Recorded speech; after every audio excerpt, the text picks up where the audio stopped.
Hey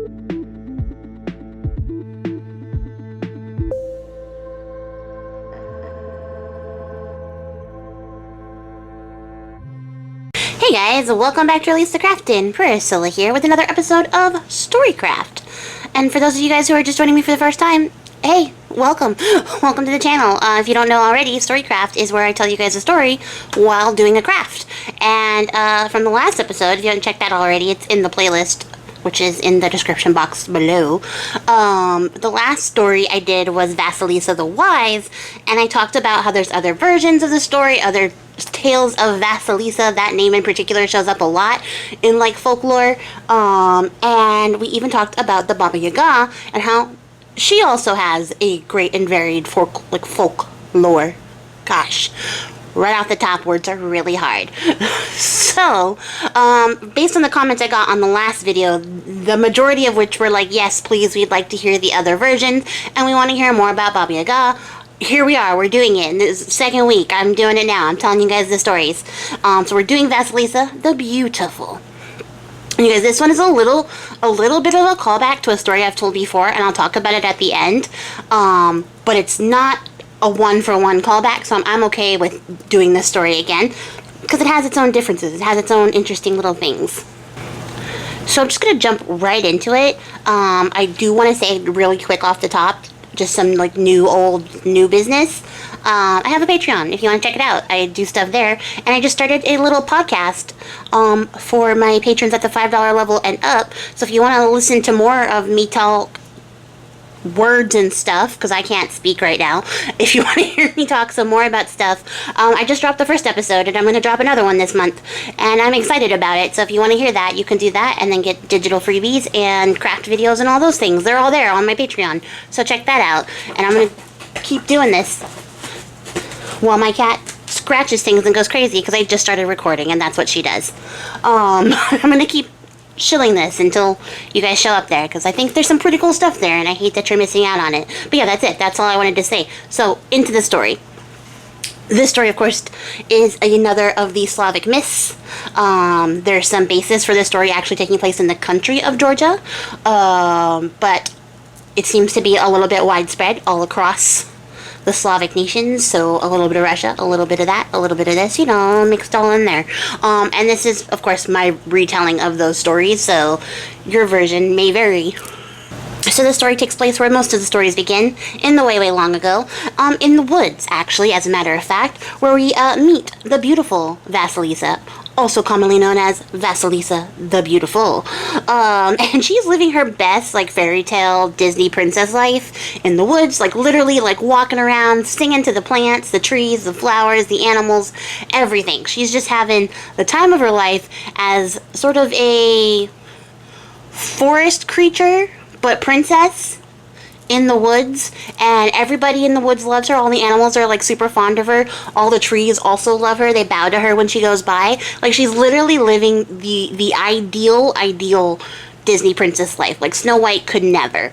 And everything seems to be going great until one day she ends up actually getting kidnapped by this guy named Koschei the Deathless. And you guys, let me tell you, Koschei the Deathless, he doesn't die, which means he's a literal ghoul. Like, he's an old, gross, pale, kind of decayed-looking guy, but he never dies, so he lives forever.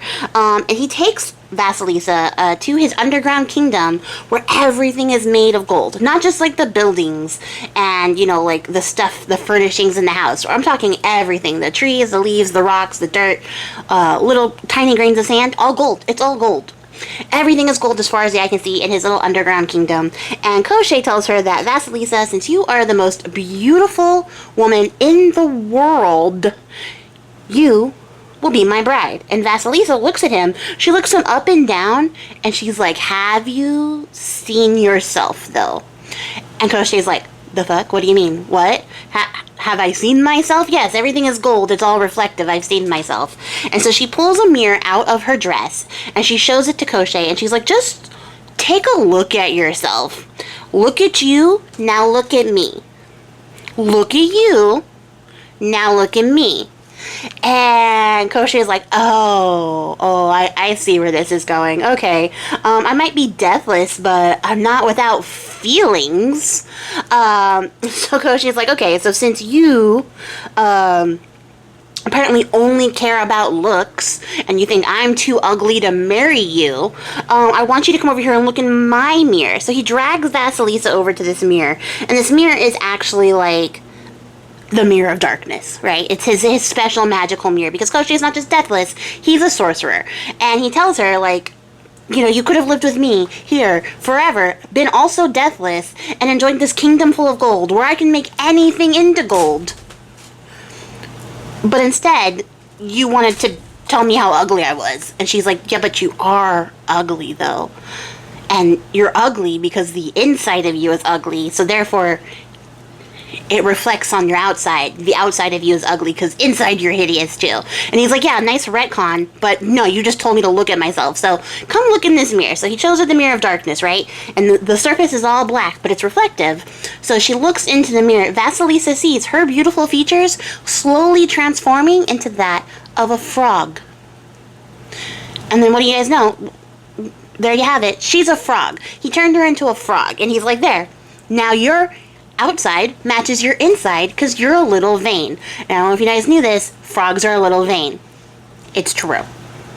So then Koshi begins to like wax philosophic and tell her like, I loved you before as you were, but now no one's gonna ever love you as you are because you were a jerk to me and it hurt my little petty boo-boo feelings.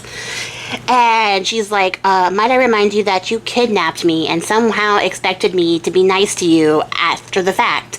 And he's like, yeah, no, I don't want to hear that. Don't explain it to me. I'm explaining things to you. And then he picks her up and uses his magic to chuck her into the swamp.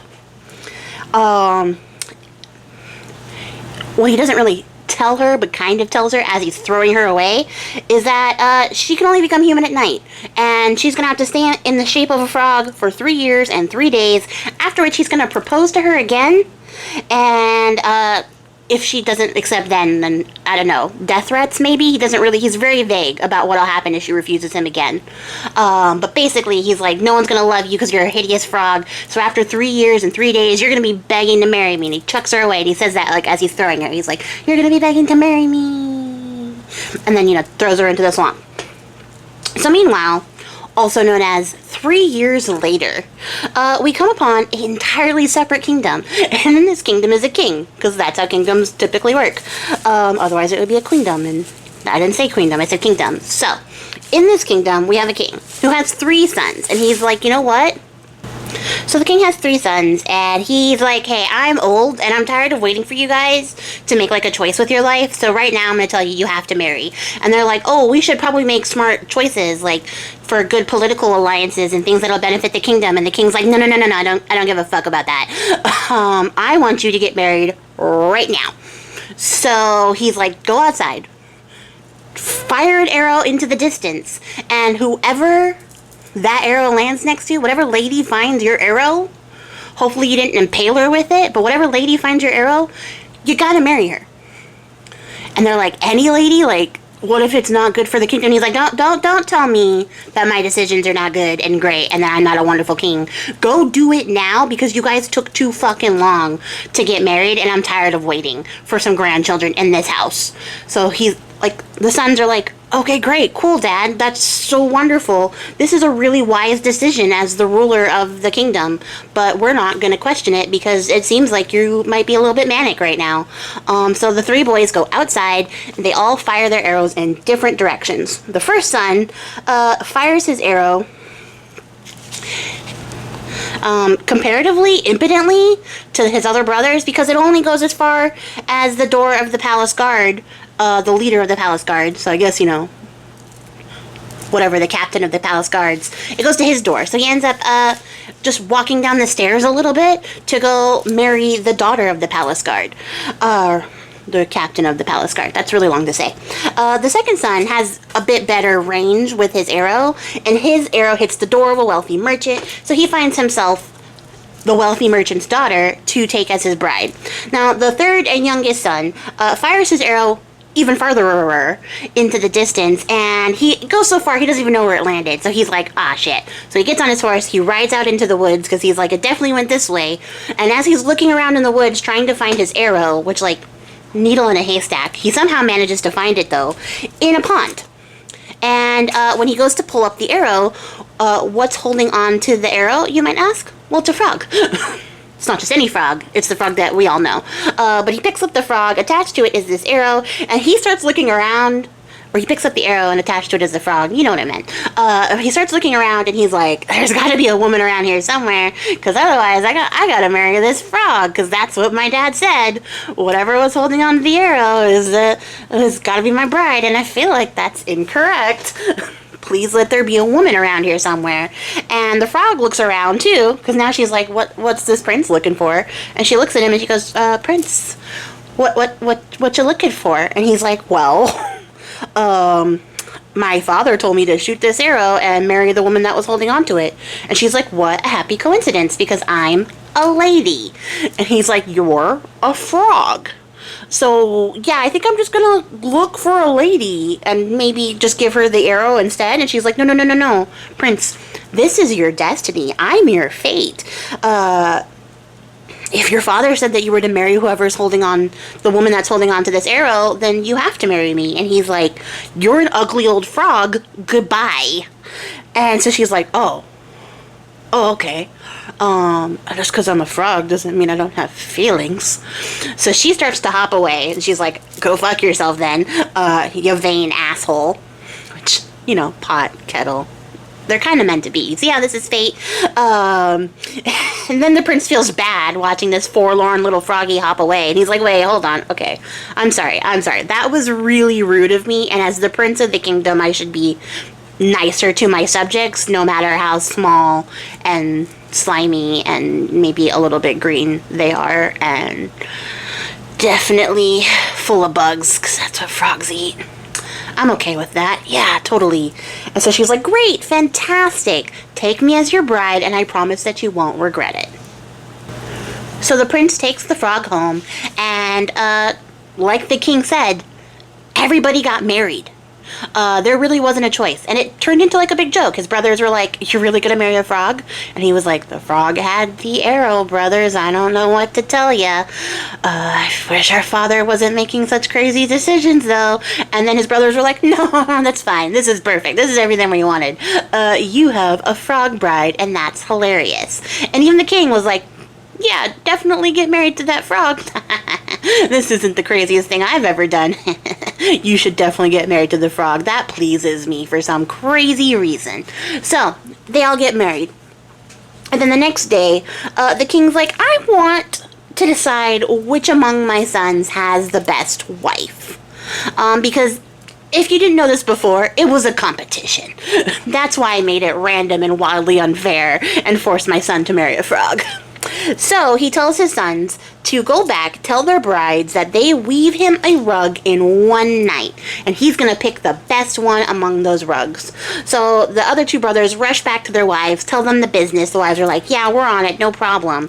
Meanwhile, the prince, whose name is Ivan, by the way, slowly sort of meanders his way back to his room, then throws himself onto his bed and just starts groaning and rolling around, and he's just like, oh my god, I don't know what to do. And meanwhile, our little frog hops forward, and she's like, hey prince, what's wrong, my love? Like, how could I help you? It seems like you're distressed. And he's like, yes, I am distressed. My father wants my bride to weave a rug.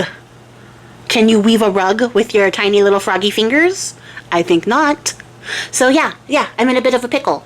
And she's like, okay, yeah, maybe chill out, take your tone down a little bit. It wasn't me that did this to you. But don't worry about it. I told you, if you stick with me, everything's gonna be alright. So just go to bed tonight like nothing is happening, and everything will be fine in the morning when you wake up. So the prince is like, okay, yeah, I don't have any other solutions because I can't weave a rug. So yeah, I'm gonna go to bed and I'm just gonna call it a night. So the prince goes to sleep, and while he's sleeping, night falls, all those normal things, and Vasilisa peels off her frog skin, turns back into her human form, goes outside, and with a beam of moonlight, she weaves a new rug. a beautiful rug, a tapestry of a rug, using the moonlight, the stars, and little bits of nature that she's weaving in here magically. She makes a beautiful rug with a sun motif. It's got the king on there. It's got her prince on there. It's got all sorts of cool stuff in there. I don't really know a lot about tapestry to describe it to you in better detail, but that's what's on this rug. It's a beautiful rug. And she weaves it. It's all sparkly because it's made of stars and stuff. So the next morning, when the prince wakes up, there's his frog bride sitting next to a little box, and she says, take this little tiny box with you. Inside is my rug. And he's like, of course the box is frog size, and the rug is frog sized because my wife is a frog. Great, cool, fantastic frog wife. I love this idea. Great, because I wasn't already embarrassed enough. Great, fantastic. So he goes before his father with his other two brothers, and they present their rugs. And the first son shows the king the rug that his wife made, and the king's like, that rug is fit for my horse. Then the second son shows the king the rug that his wife made, and he's like, that rug is perfect for the cooks in the kitchen to step on. The king's kind of a jerk, guys. I don't know if we've caught on to this yet. And he gets to the third one, and he's like, please show me what the little frog made in the little tiny box. I am dying to know. And so Ivan opens up the box, and inside he pulls out the rug. And it's not frog size, you guys.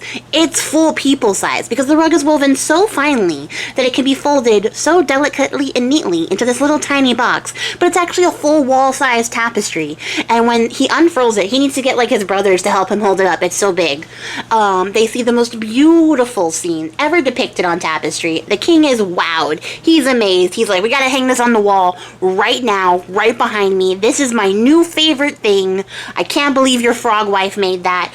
And because I'm so impressed, I'm gonna set you guys a second challenge. And the brothers are relieved because they're like, oh god, we thought we lost this, but another challenge. We can redeem ourselves. We can get our wives to redeem themselves because we're not actually doing any work here. It's only our wives. And Ivan's like, yeah, I don't know how my frog wife did that, and I don't know if I want to test fate and try that again, but I'm a little bit relieved to not be completely embarrassed in front of everybody again. So the king's like, this time, what I want your wives to do is make me a shirt. So the brothers run back. They go back to their wives. Ivan does his whole, hee-hawing, hem-hawing, that's what it's called, hem-hawing, and rolling around on the bed, and, our gentle frog princess is like, my love, Ivan, what is wrong? And Ivan's like, no, he wants you guys to make a shirt. He wants you guys to make him a shirt. And I don't know how you're going to make a shirt. I don't even know how you make the rug. And our frog princess is like, my love, please don't worry. Just go to bed like you did last night. And in the morning, everything will be fine. I told you to just trust in me. I will take care of everything. And he's like, okay, yeah, because I don't have any plans or ideas or skills outside of shooting an arrow really, really far. So I'm going to bed. So Ivan goes to bed, and when he wakes up in the morning, there is another little tiny box with his little froggy wife next to it, and she says, take this before the king. It is the shirt that I made for him. And Ivan's like, great, fantastic. Where are you getting these tiny boxes? How are you also making the boxes? I don't understand how that works. But then he just continues to go on his way. And he goes before the king, and the same thing happens. The first son shows the shirt that his wife made, and the king's like, that is fit for my horse. So it looks like my horse will have a rug and a shirt. And then the second son shows the shirt that he made, and he's like, that shirt would be fit for the chef. So it looks like the chef is going to have a new rug and a shirt. And then Ivan shows the little tiny box, and the king is on the edge of his seat. He's like, please show me what your little frog wife made, because I'm excited now. I don't know what to expect. And he shows him the shirt. He pulls it out. It is super finely woven. It is beautiful. It is delicate, but it is also beautifully embroidered with starlight, so it sparkles just like the rug. And it also has a large sun to match the rug. So now he's got a whole motif going on. The king is like, I love this. I love this. It's going to look fantastic on me. And to celebrate the beautiful things that your wife has made, we're going to have a banquet. And I want to see all of your wives at this banquet, because I want to see whose wife is the most beautiful and dignified. And so Ivan's like, are you kidding me? You already know my wife is a frog. Okay. And the brothers are laughing their ass off, because their wives may have been outwoven and outsewn, but they will not be outbeautied, because they're not fucking frogs. So on the way back to his room, the brothers are like giving Ivan the business because they're like, yes, please bring your little frog bride to the banquet. Make sure you dress her up very nicely so that we can't tell she's a frog. And he's like, I know my wife is a frog. Thank you for once again driving that point home. I'm aware that my wife is a frog. At least she can sew. And so he goes back to his room, does the whole thing again, throws himself on the bed. He's having a whole tantrum. And our little frog princess is like, again, it's really cute that you keep having the same issue and the same reaction. Like, I haven't come through for you twice already. I wish you trusted me a little bit more. What's the problem now? So Ivan's like, he wants you to come to the banquet in your honor, but also he wants to see who the most beautiful wife is, and I have a frog for a wife. And as much as I care for you and appreciate all the things you're doing for me and how you're saving me from all these situations, I can't get past the fact that you're a frog. And she's like, okay, all right, okay. The banquet's in the evening, and he says yes. So she's like, okay. So go to bed, and then spend the day tomorrow getting ready, and then at night, when it's time for the banquet, go alone. And he's like, you want me to go to the banquet where I'm supposed to show you off alone? And she's like, yes, please let me finish telling you the plan, okay? And he's like, well, okay, tone change, I got it, okay, yes ma'am. So she says, when you get to the banquet, just enjoy it as you would. I will be there soon. When you hear a terrible noise that sounds like thunder, I want you to announce that this is my wife approaching. Can you do that? And Ivan's like, yeah, I can do that. That's in my wheelhouse. That's in my very specific set of skills. Talking, complaining, and shooting arrows really far. And she's like, fantastic. So, the next night approaches, they're ready for the banquet. All the princes show up. The first two show up with their wives. They're beautiful women. And then the prince shows up alone. And the king's like, where's your frog? What happened to your frog wife? And he's like, she's on her way. If you could maybe stop pointing out that she's a frog, that would be swell. And the king's like, no, I want to see how you make this frog beautiful. And he's like, okay, great, cool, yeah.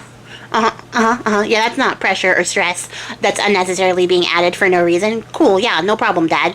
So they proceed to have the banquet. Everyone's enjoying themselves. And then this riotous noise that sounds like thunder, but is really the galloping of a dozen hooves of these massive war horses pulling a massive, gilded, beautiful carriage behind them, rolls on up to the banquet, right? Like, just rolls on up there. And as it rolls on up, Ivan's like, it's my wife approaching. It's my one thing, and I did it. And the king's like, congratulations, what?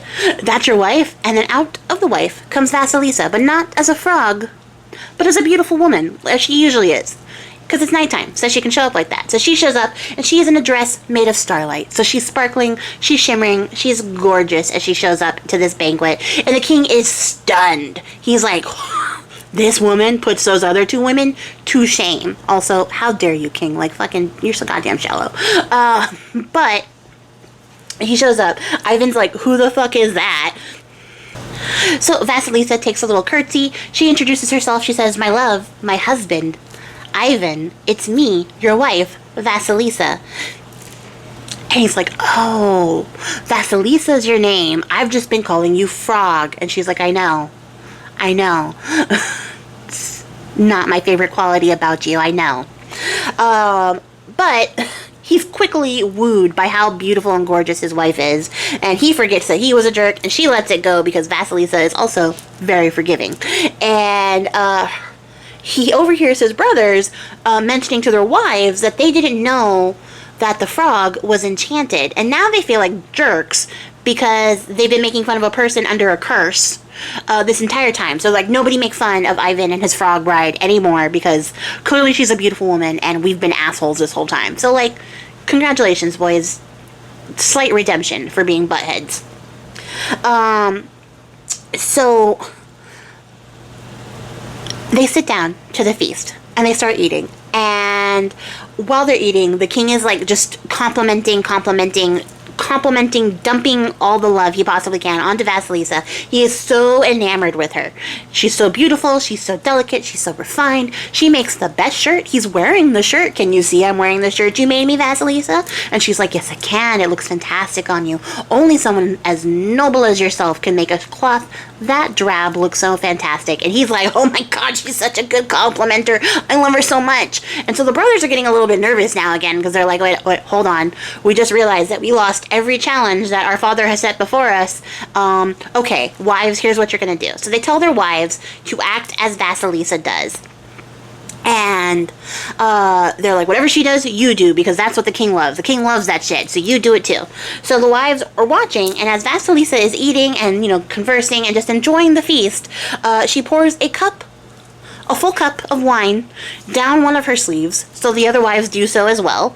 And then as she's eating, she's taking her little chicken bones and tossing them down the sleeves of her dress as well, the other sleeve. And then they're like, okay, shit, okay, she's putting bones down her sleeves. So they put bones down their sleeves too. And then Vasilisa and Ivan get up to go dance. And as they're dancing, and Vasilisa is gesturing wildly, stars fly out of her sleeves and twinkle along the ceiling. And then out of the other sleeve comes a bunch of swans who fly around them majestically as they dance. And it's a beautiful scene, and everybody's like, ooh, ah, wow. So they're all super, enamored. They're all super in love with this, show that she's putting on. And then as the dance ends, and Vasilisa and Ivan return to their seats, the swans and the stars become part of the wallpaper in the room, beautifying the hall more than it had ever been beautified before. So then the king's like, okay, yeah, you other two dance too. I want to see what you guys got. And these two wives are like, we gotta follow magic wallpaper maker girl?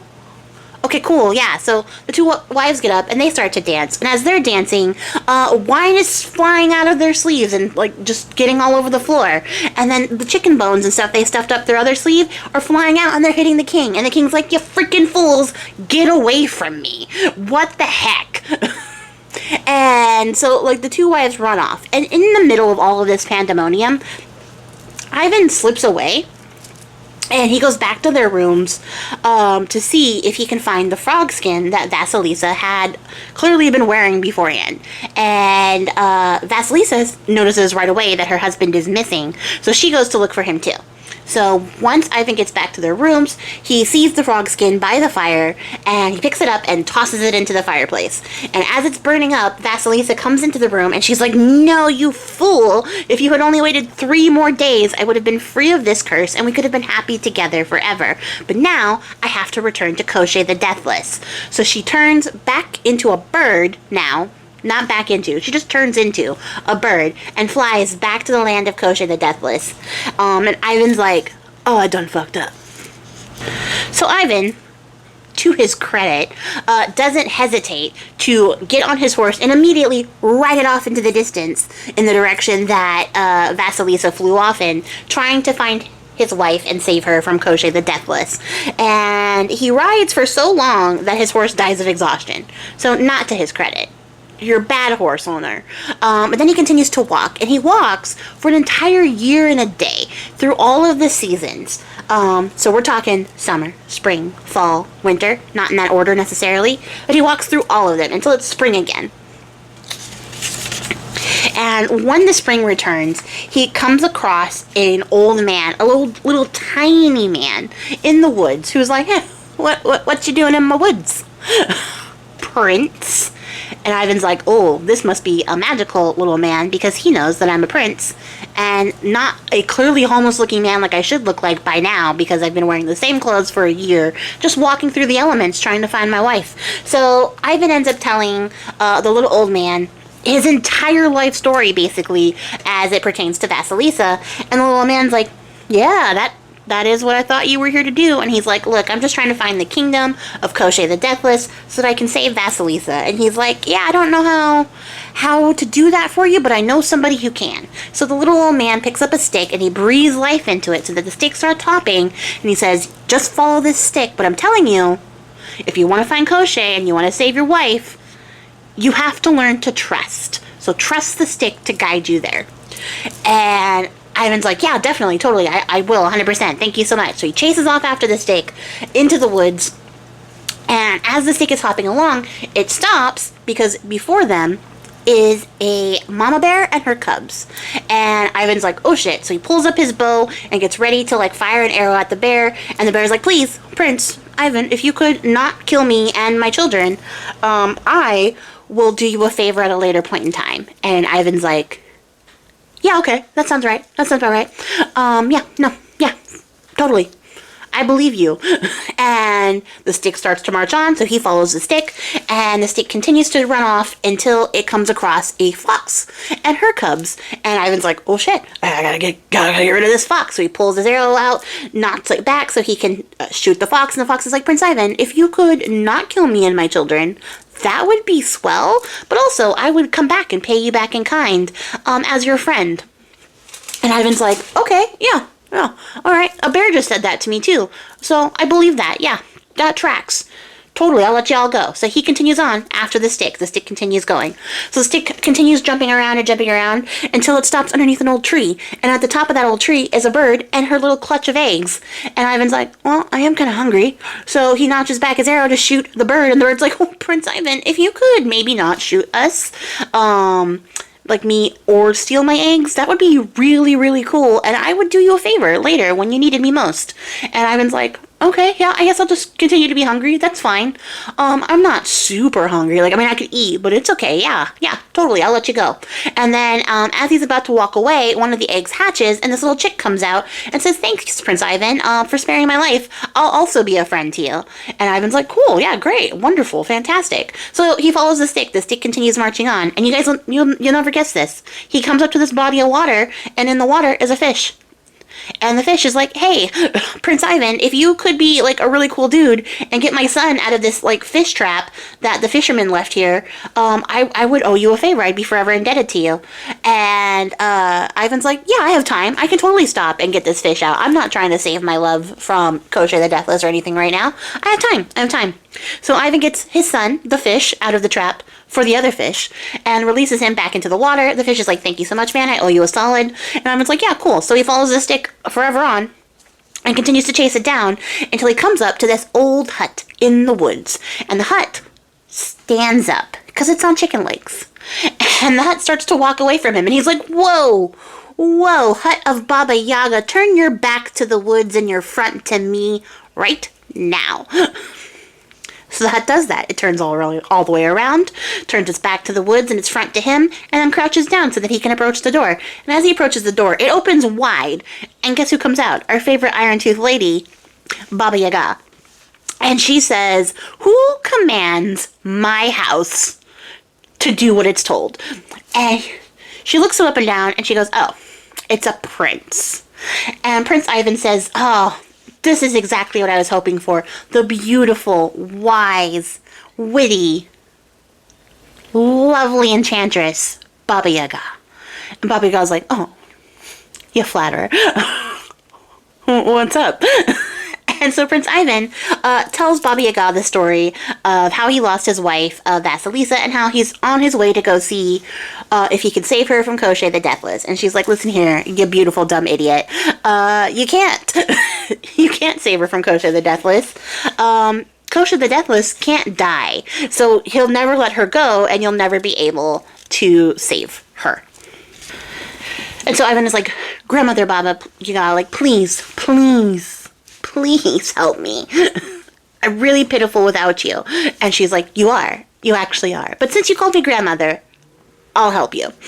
So she invites him inside. And inside she tells him that since Kosher the Deathless is, in fact, literally deathless, it's impossible to kill, but his death lies on the tip of a needle. And the needle is inside of an egg. And the egg is inside of the stomach of a duck. And the duck is inside the stomach of a rabbit. And the rabbit is inside a stone chest. And the chest is hanging from the top of an oak tree. And the oak tree is guarded by a dragon that has 3 heads.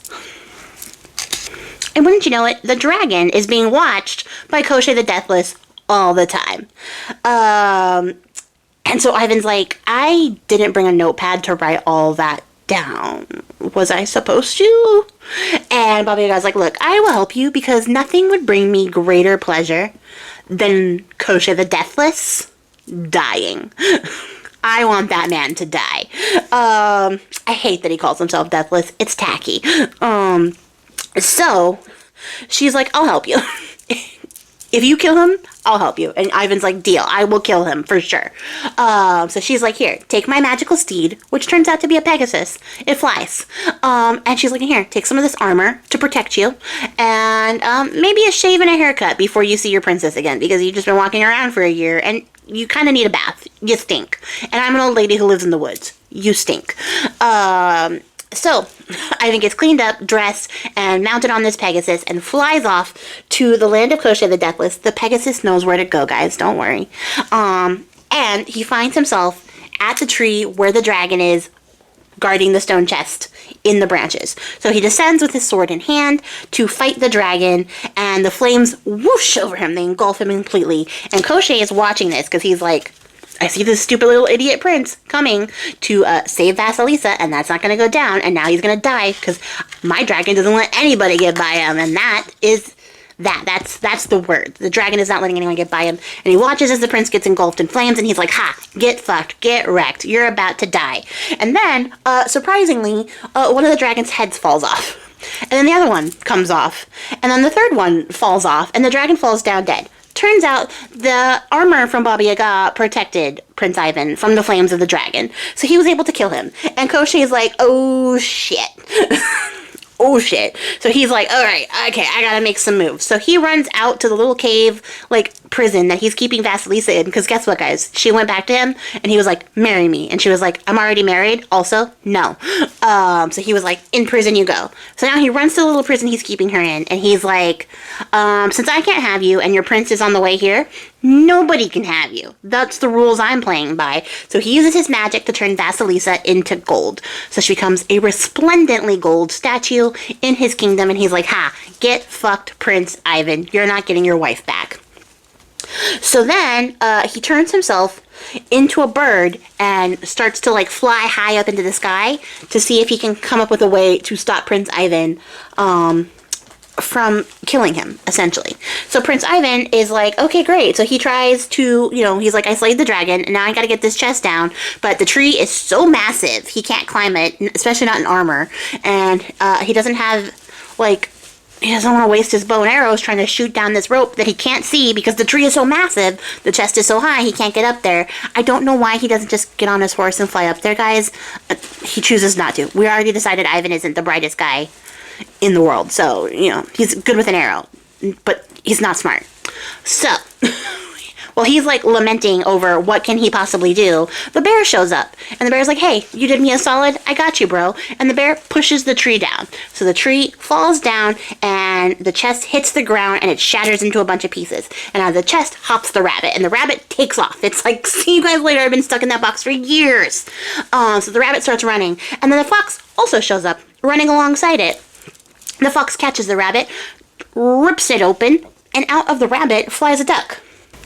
And the duck's like, you thought that box was cramped? Try being in a rabbit. So the duck flies off into the sky, and Prince Ivan's like, shit, are you kidding me?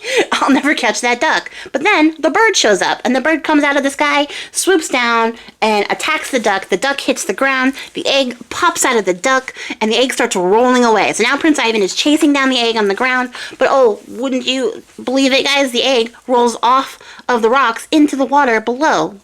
And guess who comes out of the water with the egg in its mouth? It's the fish. It's Mr. Fish. Mr. Fish is like, hey, thanks for saving my son. I got your egg. And so Ivan's like, oh my god, thank you. Thank you so much. What an amazing thing that just happened to me, and nobody will ever believe when I tell them the story back home. So he takes the egg, and he takes it on the ground, and he starts to try to smash it, but the egg won't smash. So he gets a rock, tries to smash that. It won't smash. And at this point, Koschei is like, oh shit, he has the egg, which holds my death inside. So, yeah, I gotta stop him. So, as a giant bird, he flies down and starts attacking Ivan. So Ivan has to get up and try to fight off this bird. So he's firing his arrows at him, but Koschei is deathless. So the arrows do nothing. They don't even impact his skin. And Ivan's like, I don't know how to kill him because I can't break the egg open while fighting him, but he won't stop attacking me because he can't be slowed down by my arrows. But then, you guys, that little chick that hatched, like right when Ivan was walking away, shows up, and it uses its little tiny beak to crack it open. like crack open the egg, because that's what little bird eggs, like beaks, are used for. They're used for cracking open eggs. So he was like, I got it. So he cracks open the egg, and he's like, Prince Ivan, here you go, it's the needle. So Prince Ivan, like, ducks down, he grabs the needle, ties it onto one of his arrows, and he fires it at Koschei the Deathless. And Koschei the Deathless dies. That was his death, you guys. So with Koschei the Deathless dying, the Cavern Kingdom that he had been, like, supporting with his magic, collapses to the ground, and nothing is left but one glittering golden idol off in the distance. So Prince Ivan jumps back onto the winged horse, which is suddenly useful now, and flies over to what's left of Koschei's kingdom, where he sees before him the statue of Vasilisa the Beautiful. And he gets off the horse, he goes up to the statue, and he starts to bawl, like absolutely just start crying. And he's like, I'm so sorry, I'm such a jerk. I should have loved you before when you were a frog. I should have appreciated you as a frog. But then I saw how beautiful you were, and I let your beauty eclipse how much I cared for you. But I've come all this way to save you, and if you could just maybe not be a statue of gold anymore, that would be great. And, he starts crying. So he rubs his face on the ground, he's rubbing his face in his hands, then he feels a hand on his shoulder, and it's his wife, Vasilisa. She's returned back to her human form. And she's like, hey, my love, if you could maybe stop humiliating yourself for like a second. I'm back. I'm normal. I'm okay again. Your love cured me. Turns out your love conquered everything because you loved me. And that's what matters. And Ivan's like, oh my God, thank God, because I didn't know what I was going to do. Like, haul a statue of gold back home. And she's like, shh, stop talking. Stop talking, you beautiful idiot. And Ivan's like, yes, ma'am, absolutely. And he scoops up Vasilisa, takes her back on the horse all the way back to their kingdom, where the king announces, now that his youngest and clearly most favorite son, with his clearly best and most perfect wife, have returned, that they will be the ones to inherit the kingdom, and they live happily ever after. The end. And I can only imagine that with the death of Koschei, the nearly deathless, Baba Yaga sat in her hut, cackling over a cup of nice hot tea. That's it, you guys. That's the entire story. And it was longer than I anticipated, but it was a long story. But it was also a really fun story, and I really like this story. I like that it gets a little action-y at the end, but I also like just that trope, like the fantasy trope of this is inside of this, and this is inside of that, and that's inside of that. It's a very fun, like, bit of imagery, which I really love in this story. But also, this story is the callback to that story that I told when I did my month of cat stories. I think it's called The White Cat, or The Cat Princess. I don't know, it's in the playlist. It's in there. There's a bunch of cat stories, it's in there. But it has sort of the same trope, but it has a little bit of extra adventure action-y at the end, which I thought was enough of a difference from that version to tell here. But essentially, it's kind of a similar story, but there isn't Vasilisa. It's a cat. It's not a frog. And the tests are a little bit different, and then they just live happily ever after the end. But I thought this story was really interesting because in the other stories of Vasilisa, she's, like, clearly a human woman, or a young human girl. But in this story of Vasilisa, she's not actually, like, solidified to be human. She's just a very beautiful, obviously fae-like creature, like some sort of, like, forest spirit, minor forest, like, deity, something like that. An elf or something. Like, there's nothing, like, in particular in the mythology that states what she's actually supposed to be, just that she's, like, a beautiful woman who lives in the woods and is always dressed like a princess, but isn't really a princess.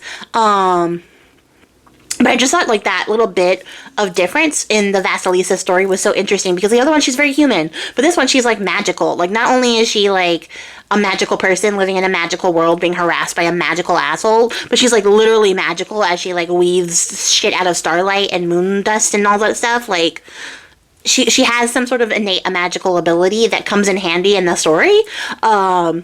But they never, like, specify where it's from or where she gets it from. Like, is she a demigod? What's the situation there? There's no specification, and I just thought that was a really interesting detail and a little bit of interesting bit of, like, separation from her and, like, the other versions of Vasilisa that show up in mythology, that, like, you know, just popped up in this one. And I don't know. It was interesting enough for me to be like, I have to tell this story because I want to talk about, like, what possible fey creature Vasilisa could be. But But yeah, that's the whole story, and this video I think has been long enough. If you made it to the end of the video, I appreciate your faces. Let me know what you guys thought about the story in the comments below, and if there is a story that you would like me to tell here on the channel, definitely let me know that. But yeah, that's gonna be it for me, you guys. I will catch you all in the next one. Until then, happy crafting. Bye.